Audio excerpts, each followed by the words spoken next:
मेरे प्यारे देशवासियों, नमस्कार। मन की बात में आप सबका स्वागत है। पूरे देश में इस समय त्योहारों का उल्लास है।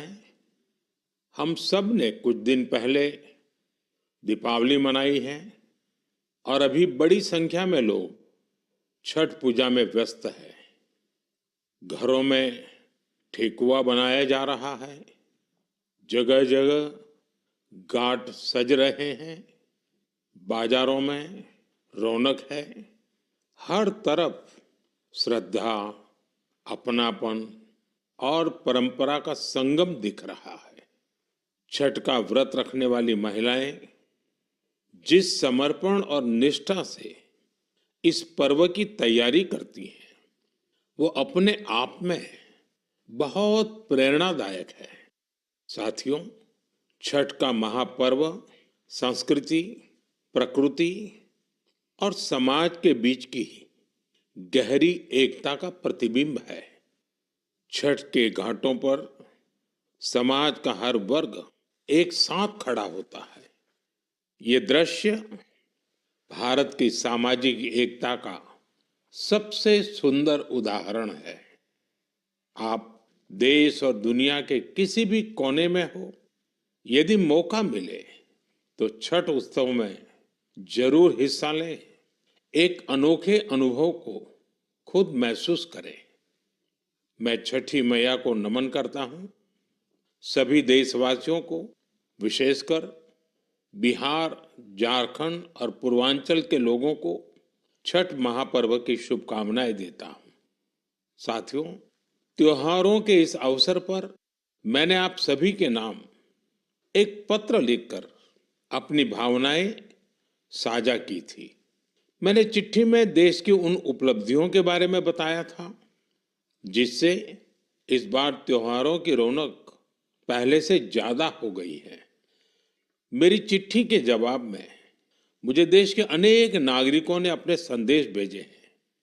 वाकई ऑपरेशन सिंदूर ने हर भारतीय को गर्व से भर दिया है। इस बार उन इलाकों में भी खुशियां के दीप जलाए गए जहां कभी माओवादी आतंक का अंधेरा छाया रहता था। लोग उस माओवादी आतंक का जड़ से खात्मा चाहते हैं, जिसने उनके बच्चों का भविष्य संकट में डाल दिया था।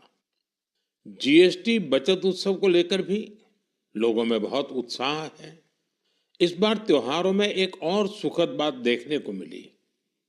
बाजारों में स्वदेशी सामानों की खरीदारी जबरदस्त तरीके से बढ़ी है।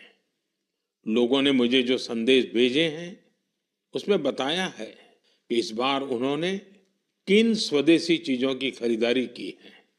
साथियों, मैंने अपने पत्र में खाने के तेल में 10% की कमी करने का भी आग्रह किया था। इस पर भी लोगों ने बहुत सकारात्मक रुख दिखाया है। साथियों, स्वच्छता और स्वच्छता के प्रयास, इस पर भी मुझे ढेर सारे संदेश मिले हैं। मैं आपसे देश के अलग अलग शहरों की ऐसी गाथाएं साझा करना चाहता हूं जो बहुत प्रेरणादायक है। छत्तीसगढ़ के अंबिकापुर में शहर से प्लास्टिक कचरा साफ करने के लिए एक अनोखी पहल की गई है। अंबिकापुर में गार्बेज कैफे चलाए जा रहे हैं। ये ऐसे कैफे हैं जहां प्लास्टिक कचरा लेकर जाने पर भरपेट खाना खिलाया जाता है। अगर कोई व्यक्ति 1 किलो प्लास्टिक लेकर जाए, उसे दोपहर या रात का खाना मिलता है, और कोई आधा किलो प्लास्टिक ले जाए तो नाश्ता मिल जाता है। ये कैफे अंबिकापुर म्युनिसिपल कॉरपोरेशन चलाता है।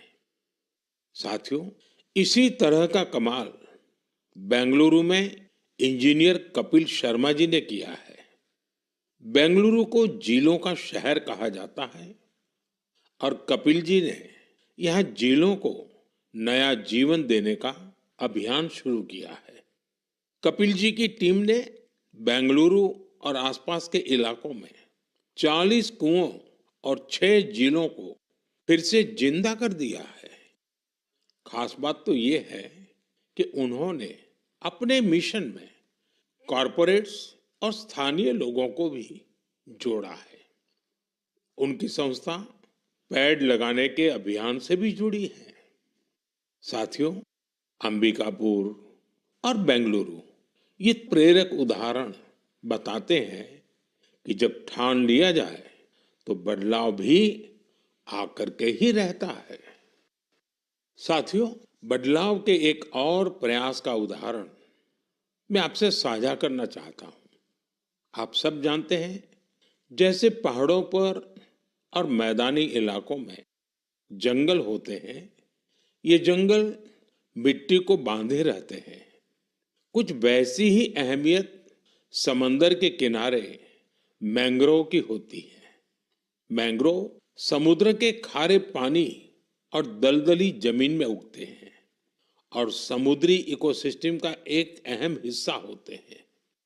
सुनामी या साइक्लोन जैसी आपदा आने पर ये मैंग्रोव बहुत मददगार साबित होते हैं।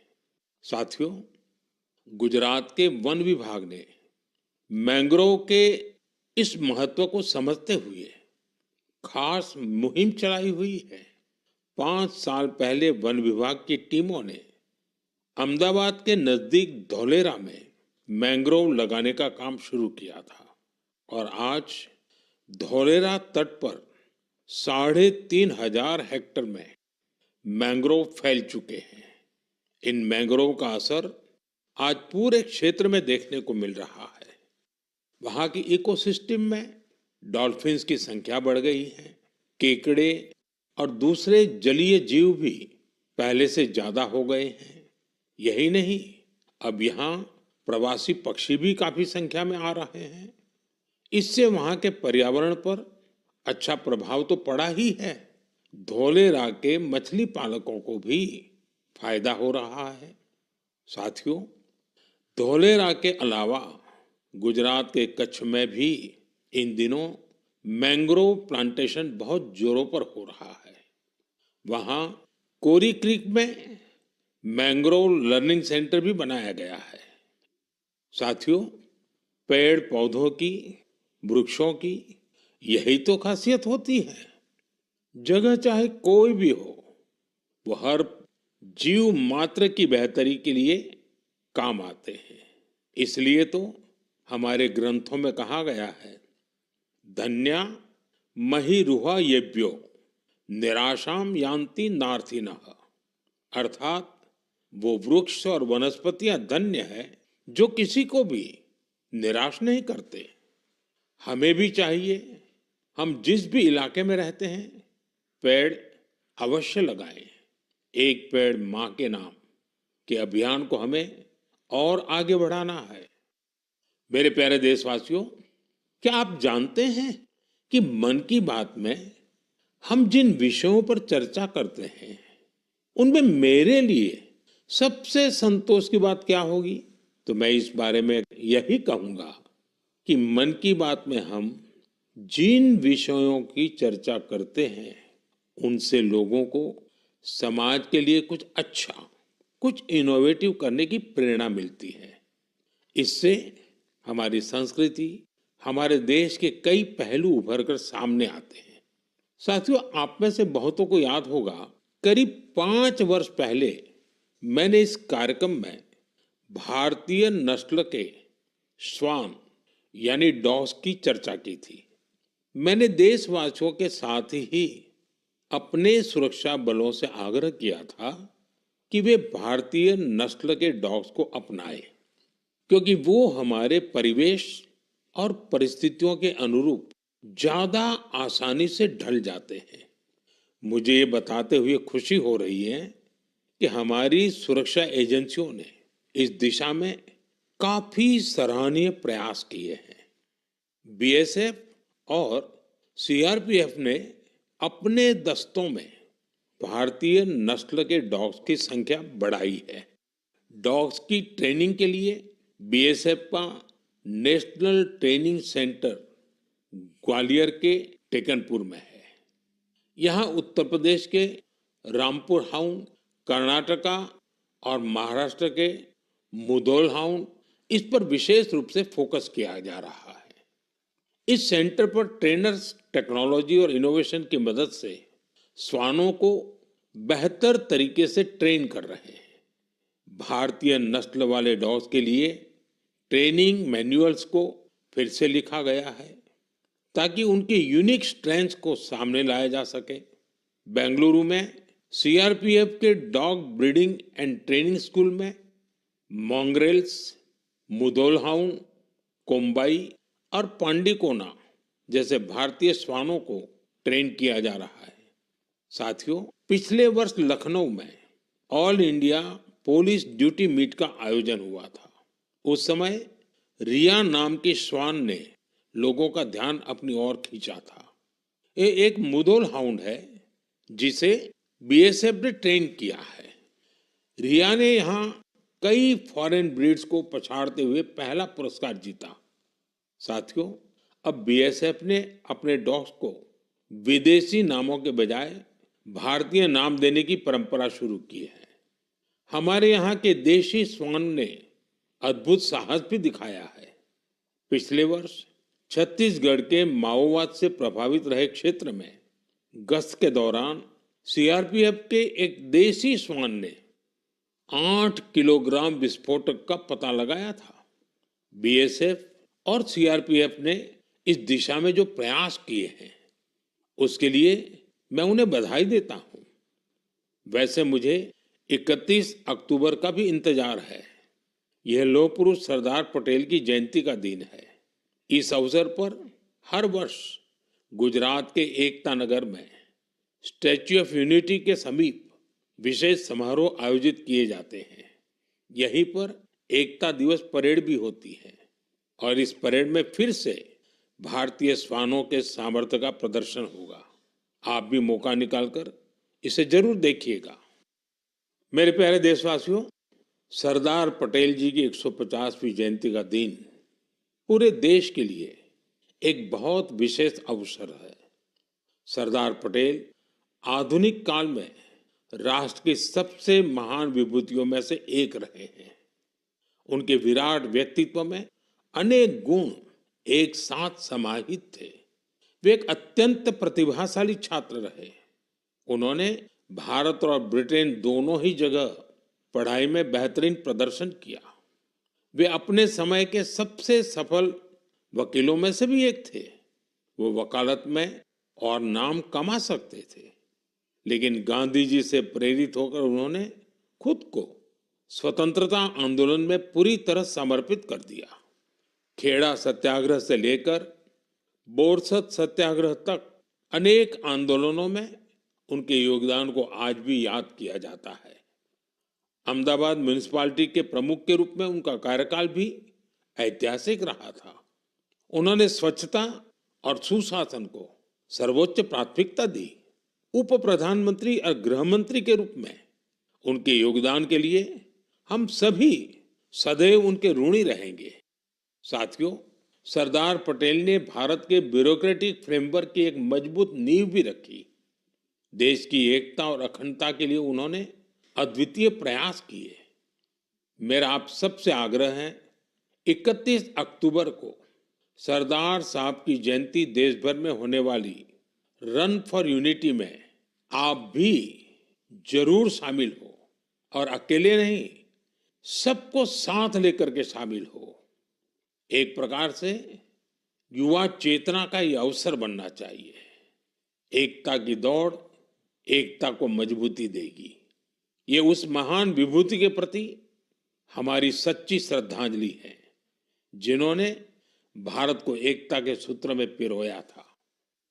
मेरे प्यारे देशवासियों, चाय के साथ मेरा जुड़ाव तो आप सभी जानते ही हैं, लेकिन आज मैंने सोचा कि मन की बात में क्यों न कॉफी पर चर्चा की जाए।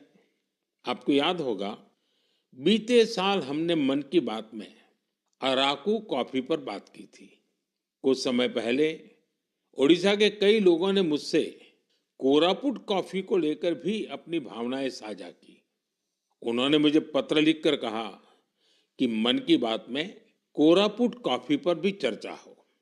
साथियों, मुझे बताया गया है कि कोरापुट कॉफी का स्वाद गजब होता है। और इतना ही नहीं, स्वाद तो स्वाद, कॉफी की खेती भी लोगों को फायदा पहुंचा रही है। कोरापुट में कुछ लोग ऐसे भी हैं जो अपने पैशन की वजह से कॉफी की खेती कर रहे हैं। कॉरपोरेट वर्ल्ड में अच्छी खासी नौकरी करते थे, लेकिन वो कॉफी को इतना पसंद करते हैं कि इस फील्ड में आ गए और अब सफलता से इसमें काम कर रहे हैं। ऐसी कई महिलाएं भी हैं जिनके जीवन में कॉफी से सुखद बदलाव हुआ है। कॉफी से उन्हें सम्मान और समृद्धि दोनों हासिल हुई है। सच ही कहा गया है, कोरापुट कॉफी अत्यंत सुस्वादु, एहा ओडिशारा गौरव। साथियों, दुनिया भर में भारत की कॉफी बहुत लोकप्रिय हो रही है। चाहे कर्नाटका में चिकमंगलूर, कुर्ग और हासन हो, तमिलनाडु में पुलनी, शेवरॉय, नीलगिरी और अन्नामलाई के इलाके हो, कर्नाटका तमिलनाडु सीमा पर बिलिगिरी क्षेत्र हो, या फिर केरला में वायनाड, त्रावणकोर और मालाबार के इलाके, भारत की कॉफी की डाइवर्सिटी देखते ही बनती है। मुझे बताया गया है कि हमारा नॉर्थ ईस्ट भी कॉफी कल्टीवेशन में आगे बढ़ रहा है।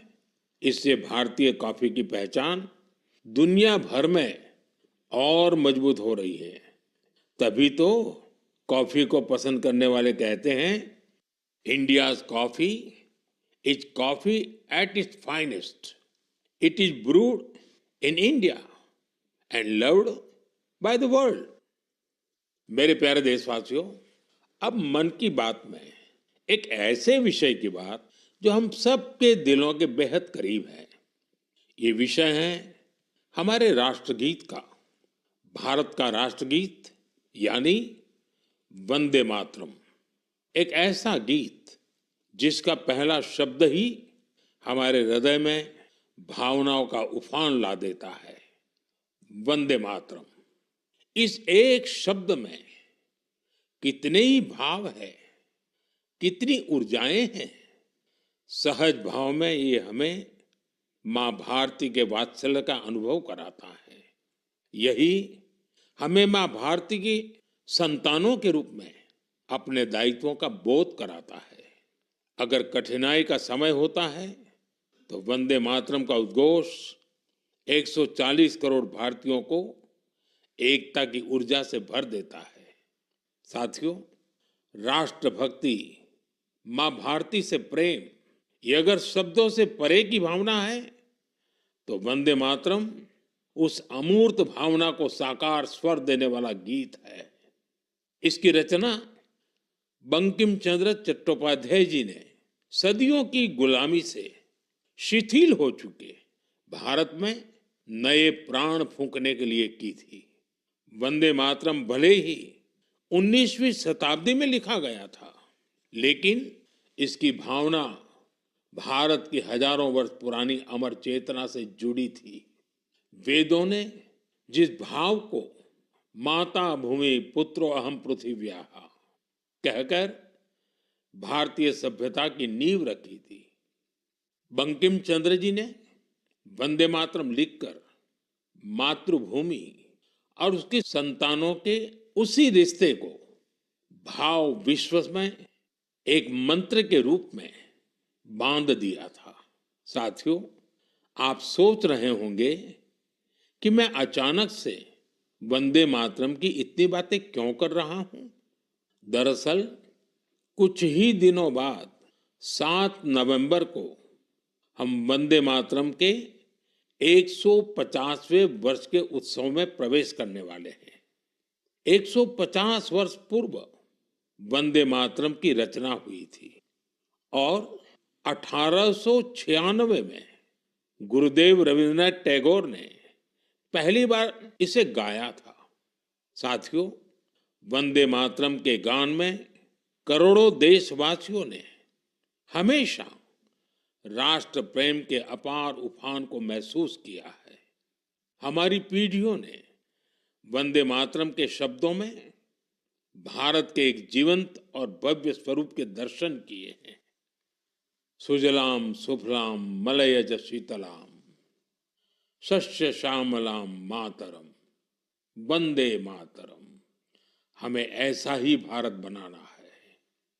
वंदे मातरम हमारे इन प्रयासों में हमेशा हमारी प्रेरणा बनेगा। इसलिए हमें वंदे मातरम के 150वें वर्ष को भी यादगार बनाना है। आने वाली पीढ़ी के लिए ये संस्कार सरिता को हमें आगे बढ़ाना है। आने वाले समय में वंदे मातरम से जुड़े कई कार्यक्रम होंगे, देश में कई आयोजन होंगे। मैं चाहूंगा हम सब देशवासी वंदे मातरम के गौरवगान के लिए स्वतः स्फूर्त भावना से भी प्रयास करें। आप मुझे अपने सुझाव हैशटैग वंदे मातरम 150 के साथ जरूर भेजिए। हैशटैग वंदे मातरम 150। मुझे आपके सुझावों का इंतजार रहेगा और हम सब इस अवसर को ऐतिहासिक बनाने के लिए काम करेंगे। मेरे प्यारे देशवासियों, संस्कृत का नाम सुनते ही हमारे मन मस्तिष्क में आता है हमारे धर्म ग्रंथ, वेद, उपनिषद, पुराण, शास्त्र, प्राचीन ज्ञान विज्ञान, अध्यात्म और दर्शन। लेकिन एक समय इन सब के साथ साथ संस्कृत बातचीत की भी भाषा थी। उस युग में अध्ययन और शोध संस्कृत में ही किए जाते थे। नाट्य मंचन भी संस्कृत में होते थे। लेकिन दुर्भाग्य से गुलामी के कालखंड में भी और आजादी के बाद भी संस्कृत लगातार उपेक्षा का शिकार हुई। इस वजह से युवा पीढ़ियों में संस्कृत के प्रति आकर्षण भी कम होता चला गया। लेकिन साथियों, अब समय बदल रहा है तो संस्कृत का भी समय बदल रहा है। संस्कृति और सोशल मीडिया की दुनिया ने संस्कृत को नई प्राणवायु दे दी है। इन दिनों कई युवा संस्कृत को लेकर बहुत रोचक काम कर रहे हैं। आप सोशल मीडिया पर जाएंगे तो आपको ऐसी कई रील्स दिखेगी जहां कई युवा संस्कृत में और संस्कृत के बारे में बात करते दिखाई देंगे। कई लोग तो अपने सोशल मीडिया चैनल के जरिए संस्कृत सिखाते भी हैं। ऐसे ही एक युवा कंटेंट क्रिएटर है भाई यश साळुंके। यश की खास बात यह है कि वो कंटेंट क्रिएटर भी है और क्रिकेटर भी हैं। संस्कृत में बात करते हुए क्रिकेट खेलने की उनकी रील लोगों ने खूब पसंद की है। आप सुनिए। पश्यतु अहं कथं क्रीडामि। देवराज सेव्यमान पावनांग्रि पंकजं ज्ञानयज्ञ सूत्रमिन्दुशेखरं कृपाकरम्। प्रातः नूतनं कन्दुकं गृह्णातु। नारदादि योगी वृन्दवन्दितं दिगम्बरम्। इमं कन्दुकं सावधानेन पश्य चषटकाय ताडय। आशिकापुराधिनाथ कालभैरवं भजे, कालभैरवं भजे। साथियों, कमला और जानवी इन दो बहनों का काम भी शानदार है। ये दोनों बहनें अध्यात्म, दर्शन और संगीत पर कंटेंट बनाती हैं। इंस्टाग्राम पर एक और युवा का चैनल है संस्कृत छात्रो अहम। इस चैनल को चलाने वाले युवा साथी संस्कृत से जुड़ी जानकारियां तो देते ही हैं, वो संस्कृत में हास परिहास के वीडियो भी बनाते हैं। युवा संस्कृत में ये वीडियो भी खूब पसंद करते हैं। आप में से कई साथियों ने समष्टि के वीडियोज भी देखे होंगे। समष्टि संस्कृत में अपने गानों को अलग अलग तरह से प्रस्तुत करती है। एक और युवा है भावेश भीमनाथनी। भावेश संस्कृत श्लोकों, आध्यात्मिक दर्शन और सिद्धांतों के बारे में बात करते हैं। साथियों, भाषा किसी भी सभ्यता के मूल्यों और परंपराओं की वाहक होती है। संस्कृत ने ये कर्तव्य हजारों वर्ष तक निभाया है। ये देखना सुखद है कि अब संस्कृत के लिए भी कुछ युवा अपना कर्तव्य निभा रहे हैं। मेरे प्यारे देशवासियों, अब मैं आपको जरा फ्लैशबैक में लेकर चलूंगा। आप कल्पना करिए, 20वीं सदी का शुरुआती कालखंड। तब दूर दूर तक आजादी की कहीं कोई उम्मीद नजर नहीं आ रही थी। पूरे भारत में अंग्रेजों ने शोषण की सारी सीमाएं लांघ दी थी और उस दौर में हैदराबाद के देशभक्त लोगों के लिए दमन का दौर और भी भयावह था। वे क्रूर और निर्दयी निजाम के अत्याचारों को भी झेलने को मजबूर थे। गरीबों, वंचितों और आदिवासी समुदायों पर तो अत्याचार की कोई सीमा ही नहीं थी। उनकी जमीनें छीन ली जाती थी, साथ ही भारी टैक्स भी लगाया जाता था। अगर वे इस अन्याय का विरोध करते तो उनके हाथ तक काट दिए जाते थे। साथियों, ऐसे कठिन समय में करीब 20 साल का एक नौजवान इस अन्याय के खिलाफ खड़ा हुआ था। आज एक खास वजह से मैं उस नौजवान की चर्चा कर रहा हूं। उसका नाम बताने से पहले मैं उसकी वीरता की बात आपको बताऊंगा। साथियों, उस दौर में जब निजाम के खिलाफ एक शब्द बोलना भी गुनाह था, उस नौजवान ने सिद्दीकी नाम के निजाम के एक अधिकारी को खुली चुनौती दे दी थी। निजाम ने सिद्दीकी को किसानों की फसलें जब्त करने के लिए भेजा था, लेकिन अत्याचार के खिलाफ इस संघर्ष में उस नौजवान ने सिद्दीकी को मौत के घाट उतार दिया। वो गिरफ्तारी से बच निकलने में भी कामयाब रहा। निजाम की अत्याचारी पुलिस से बचते हुए वो नौजवान वहां से सैकड़ों किलोमीटर दूर असम जा पहुंचा। साथियों, मैं जिस महान विभूति की चर्चा कर रहा हूं, उनका नाम है कोमरम भीम। अभी 22 अक्टूबर को ही उनकी जन्म जयंती मनाई है। कोमरम भीम की आयु बहुत लंबी नहीं रही। वो महज 40 वर्ष ही जीवित रहे, लेकिन अपने जीवन काल में उन्होंने अनगिनत लोगों, विशेषकर आदिवासी समाज के हृदय में अमिट छाप छोड़ी। उन्होंने निजाम के खिलाफ संघर्ष कर रहे लोगों में नई ताकत भरी। वे अपने रणनीतिक कौशल के लिए भी जाने जाते थे। निजाम की सत्ता के लिए वे बहुत बड़ी चुनौती बन गए थे। 1940 में निजाम के लोगों ने उनकी हत्या कर दी थी। युवाओं से मेरा आग्रह है कि वे उनके बारे में अधिक से अधिक जानने का प्रयास करें। कोमरम भीम की ना विनम्र निवाली आयन प्रजल हृदयालो एप्पटिकी नीलीची वंटारू।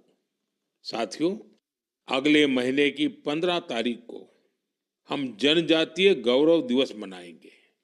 यह भगवान बिरसा मुंडा जी की जयंती का सुअवसर है। मैं भगवान बिरसा मुंडा जी को श्रद्धापूर्वक नमन करता हूं। देश की आजादी के लिए, आदिवासी समुदाय के अधिकारों के लिए उन्होंने जो काम किया वो अतुलनीय है। मेरे लिए ये सौभाग्य की बात है कि मुझे झारखंड में भगवान बिरसा मुंडा जी के गांव उलीहातू जाने का अवसर मिला था। मैंने वहां की माटी को माथे पर लगाकर प्रणाम किया था। भगवान बिरसा मुंडा जी और कोमाराम भीम जी की तरह ही हमारे आदिवासी समुदायों में कई और विभूतियां हुई हैं। मेरा आग्रह है कि आप उनके बारे में अवश्य पढ़ें। मेरे प्यारे देशवासियों, मन की बात के लिए मुझे आपके भेजे हुए ढेरों संदेश मिलते हैं। कई लोग इन संदेशों में अपने आसपास के प्रतिभाशाली लोगों के बारे में चर्चा करते हैं। मुझे पढ़कर बहुत खुशी होती है कि हमारे छोटे शहरों कस्बों, गांवों में भी इनोवेटिव आइडियाज पर काम हो रहे हैं। अगर आप ऐसे व्यक्ति या समूहों को जानते हैं जो सेवा की भावना से समाज को बदलने में जुटे हैं, तो मुझे जरूर बताइए। मुझे आपके संदेशों का हमेशा की तरह इंतजार रहेगा। अगले महीने हम मन की बात के एक और एपिसोड में मिलेंगे, कुछ नए विषयों के साथ मिलेंगे। तब तक के लिए मैं विदाई लेता हूं। आप सबका बहुत बहुत धन्यवाद। नमस्कार।